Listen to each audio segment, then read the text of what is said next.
أيها الناس أنتم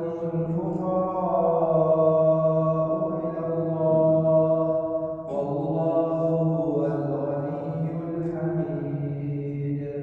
إن يشأ يذهبكم ويأتي بخلق جديد وما ذلك على الله بعزيز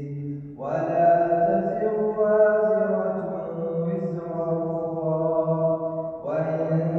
تدع مثقلة إلى حملها لا يحمل منه شيء ولو كان ذا قربى إنما تنذر الذين يخشون ربهم بالغيب وأقاموا الصلاة ومن تزكى فإنما يتزكى لنفسه وإلى الله المصير الحمد لله رب العالمين الرحمن الرحيم مالك يوم الدين إياك نعبد وإياك نستعين اهدنا الصراط المستقيم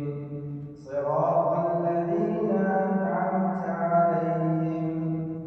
غير المغضوب عليهم ولا الضالين آمين قل هو الله أحد الله الصمد لم يلد ولم يولد ولم يكن له